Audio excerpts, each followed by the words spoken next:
Students, आज की इस वीडियो में हम जो टॉपिक डिस्कस करेंगे वो है मोलैरिटी, मोलैलिटी एंड नॉर्मैलिटी, और साथ साथ हम इनके न्यूमेरिकल भी सॉल्व करेंगे। फिर स्टार्ट करते हैं।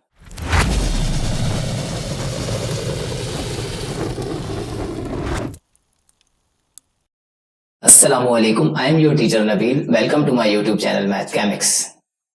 मोलैरिटी का जो सिंबल होता है वो होता है कैपिटल एम, और इसका फॉर्मूला अगर डेफिनेशन के मुताबिक मैं लिखूं तो होता है मोल्स ऑफ सॉल्यूट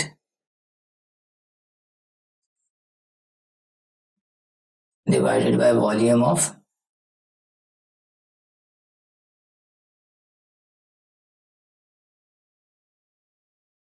solution.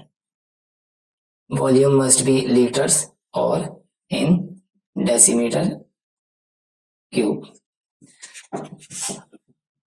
और अगर मैं इसी फॉर्मूले के मुताबिक मोलैरिटी का यूनिट शो करूं तो वो होता है मोल्स पर लीटर्स। इसी तरह से मोलैलिटी की तरफ मूव करते हैं। मोलैलिटी की डेफिनेशन होती है moles of solute dissolve in KGs of solution. तो इस डेफिनेशन के मुताबिक अगर हम मोलैलिटी का फॉर्मूला बनाएं तो वो कुछ इस तरीके से बनेगा। मोलैलिटी को हम जो है वो डिनोट करते हैं स्मॉल एम से, same as it is moles of solute divided by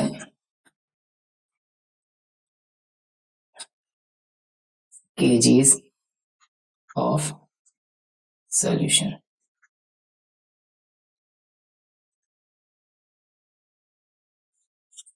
और अगर इसका यूनिट में लिखना चाहूं तो फॉर्मूले के मुताबिक इसका यूनिट बन जाएगा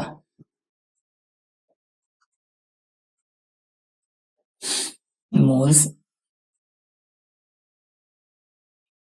पर kilogram.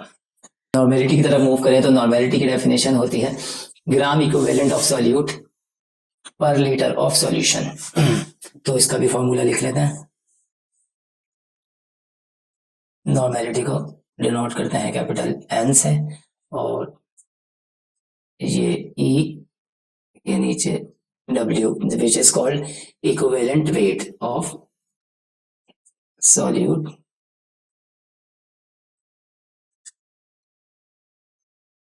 same as it is volume of solution. Volume must be in dm cube और in liters। और अगर इसका यूनिट देखें तो इसका यूनिट होता है ग्राम पर litre. Litre is also equivalent to dm cube.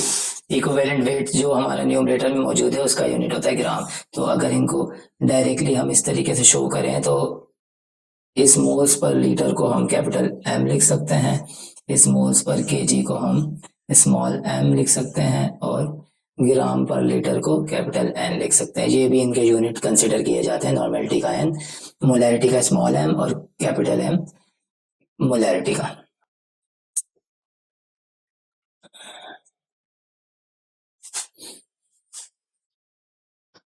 First numerical की जानिब बढ़ते हैं, जिसमें मोलैरिटी का सबसे पहले हमारे पास न्यूमेरिकल है। किसी भी न्यूमेरिकल को सॉल्व करने का जो तरीका होता है वो ये होता है कि सबसे पहले जो हमें क्वेश्चन में गिवन है वो हम एक जगह पे लिख लें। जैसे कि अगर हम अपना डेटा बनाएं तो डेटा में सबसे पहले लिखेंगे जो चीजें हमें गिवन है। Find the molarity of solution containing 9.8 gram sulphuric acid. So 9.8 gram sulphuric acid जो है वो बता रहा है कि ये हमें मास ऑफ सॉल्यूट गिवन है। मास ऑफ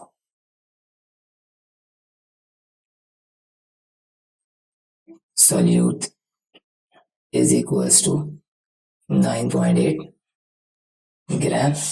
उसके साथ साथ आगे न्यूमेरिकल में बढ़ते हैं। Dissolve in 500 ml of water. तो वॉल्यूम हमें जो गिवन है वो है 500 ml। हमें वॉल्यूम जो है वो लीटर्स में रिक्वायर्ड होगा, तो हम इस वैल्यू को डिवाइडेड बाय 1000 करेंगे, बिकॉज हम छोटी यूनिट से बड़ी यूनिट में जा रहे हैं तो हमेशा डिवीजन यूज होता है। तो इसको जब हम 1000 से डिवाइड करेंगे तो आंसर आ जाना है 0.5 और ये हो जाएगा लीटर्स। तो ये हमें गिवन था। साथ साथ अगर हम रिक्वायर्ड की बात करें, रिक्वायर्ड जो है वो है मोलैरिटी। मोलैरिटी हमें रिक्वायर्ड है, कैपिटल हम एम हमने कैलकुलेट करना है। मोलैरिटी का फॉर्मूला होता है capital M is equals to N upon V. Molarity is equals to moles of solute divided by volume. तो यहाँ पे हमें मोलैरिटी कैलकुलेट करनी है, मोल्स गिवन नहीं है, वॉल्यूम गिवन है। तो हम पहले जो है वो मोल्स कैलकुलेट करते हैं। पहले इस फॉर्मूले में अगर हम वैल्यूज पुट कर दें तो एन अभी गिवन नहीं है तो एन आगे कैलकुलेट करते हैं, और वॉल्यूम है 0.5। इसको बना देते हैं इक्वेशन 1 और मोल्स कैलकुलेट करते हैं। मोल्स का फॉर्मूला होता है N is equals to M upon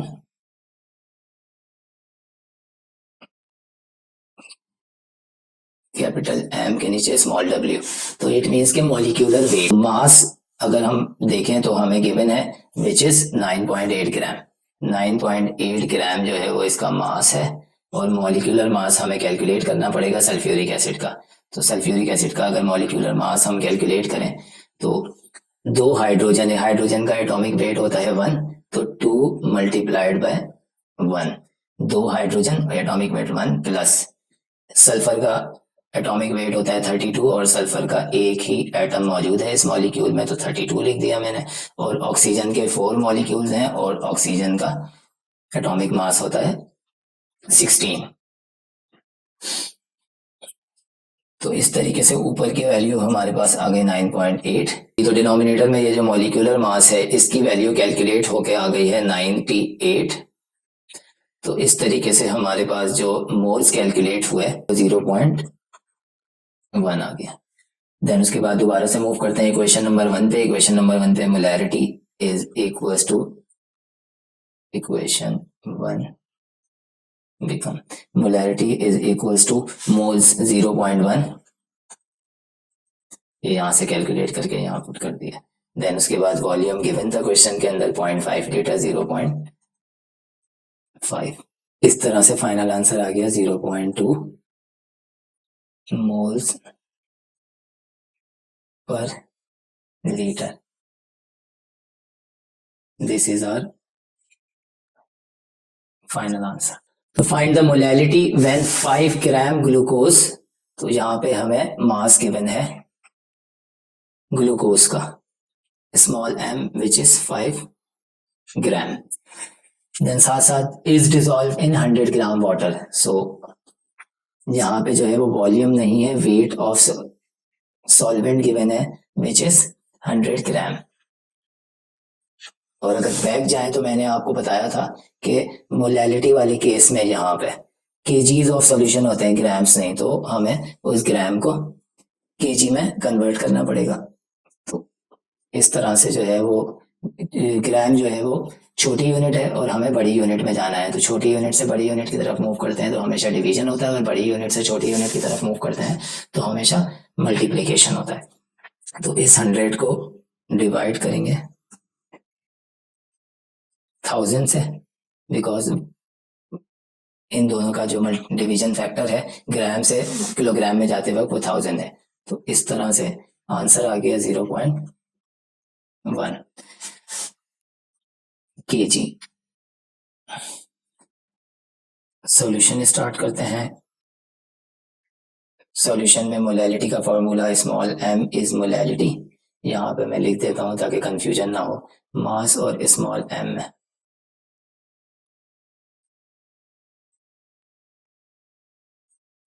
तो molality is equals to moles divided by weight of solution which is n upon w। और वेट अगर हम यहाँ पुट करें तो n तो अननोन है जो अभी हमें कैलकुलेट करना है, वेट 0.1 आ गया। दिस इज इक्वेशन नंबर 1 जी। तो मोल्स का फॉर्मूला है मास अपॉन मॉलिक्यूलर मास। मास हमें क्वेश्चन में गिवन है विच इज 5 ग्राम और सॉल्यूट है ग्लूकोज और उसका फॉर्मूला भी गिवन है C6H12O6। इट मींस कार्बन के 6 एटम्स हैं, तो 6 multiplied by 12 is the atomic mass of carbon, plus hydrogen के 12 हैं, सो 12 and multiplied by 1 which is atomic mass of hydrogen. 1 is atomic mass of hydrogen. Then add 6 atoms of oxygen are present in glucose. So we need to multiply this 6 by 16. 16 जो है वो हमारा atomic mass है oxygen का।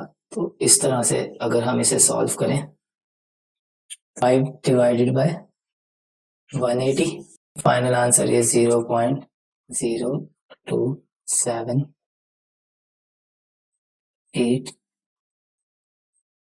Moles. Equation number 1 में moles की value यहाँ से ये हम वैल्यू पुट करते हैं ताकि हमारा फाइनल आंसर है। इक्वेशन 1 बिकम, तो मोलैलिटी जिसको हम स्मॉल m से शो कर रहे हैं is equals to moles n upon 0.1। तो मोल्स जो है हमने कैलकुलेट कर लिए हैं अब 0.0278 एंड डिवाइडेड बाय 0.1। तो इस तरह से मोलैलिटी जो है वो हमारे पास कैलकुलेट हो गया 0.278 मोल्स पर kg आ गई है। This is our final answer. अब नॉर्मेलिटी का एक क्वेश्चन करते हैं। Calculate the normality. नॉर्मेलिटी हमें कैलकुलेट करना है which should be in the required portion. Normality को कैपिटल N से शो करते हैं। नॉर्मेलिटी जो है वो कैलकुलेट करनी है। Then 4.9 gram of sulphuric acid. तो सल्फ्यूरिक एसिड किसी भी सॉल्यूशन मतलब वाटर के अंदर जो है वो ऐड किया जा रहा है, तो ये सल्फ्यूरिक एसिड का मास गिवन है हमें। Mass of solute is equals to 4.9 gram. Then volume जो है वो गिवन है इन 1 लीटर सॉल्यूशन, तो वॉल्यूम हमारे पास है 1 लीटर।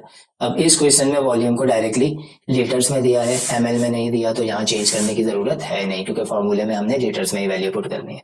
अब अगर सॉल्यूशन की तरफ मूव करें हम,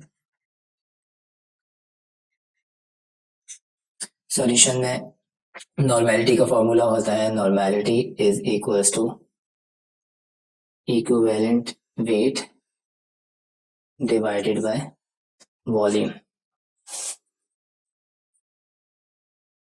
इक्विवेलेंट वेट जो है वो हमारे पास अभी क्वेश्चन में मौजूद है नहीं, तो इसको अननोन ही रखते हैं।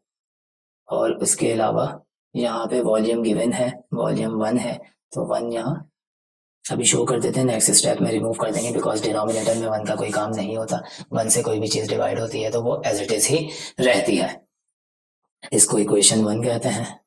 इक्विवेलेंट वेट कैलकुलेट करने के लिए इक्विवेलेंट वेट का फॉर्मूला होता है मॉलिक्यूलर वेट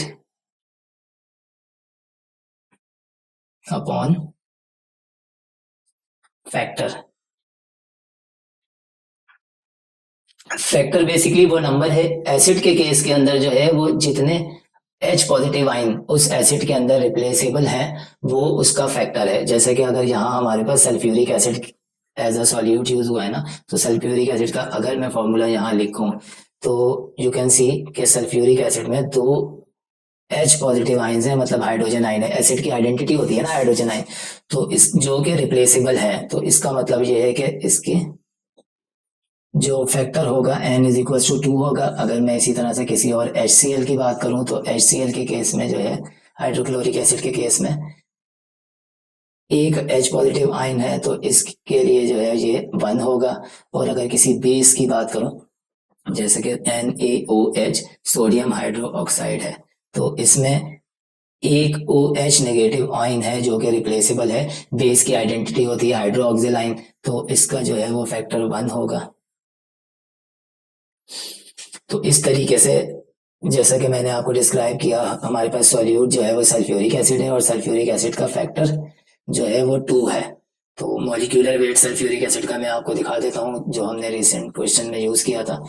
सल्फ्यूरिक एसिड का मॉलिक्यूलर वेट यहाँ पे हमने ये कैलकुलेट किया है विच इज 98। तो दोबारा कैलकुलेट करने से बेहतर है वो डायरेक्टली हम जो है फॉर्मूले में पुट कर देते हैं। Molecular weight 98 divided by factor is equals to 2। 98 divided by 2 is equals to 49 gram. तो अब इक्विवेलेंट वेट भी हमारे पास कैलकुलेट हो चुका है जो 49 आया है। तो उस इक्विवेलेंट वेट को हम इक्वेशन नंबर 1 में पुट करते हैं। इक्वेशन नंबर 1 बिकम, तो यहाँ पे नॉर्मेलिटी कैलकुलेट करने के लिए जो है वो इक्विवेलेंट वेट आया है 49 डिवाइडेड बाय वॉल्यूम जो है वो एग्जैक्टली 1 था, दिस इज 1। उम्मीद है कि आपको आज की वीडियो पसंद आई होगी। अगर आपको वीडियो पसंद आई है तो प्लीज वीडियो को लाइक कीजिए, चैनल को सब्सक्राइब कीजिए और दोस्तों के साथ शेयर कीजिए। अस्सलाम वालेकुम।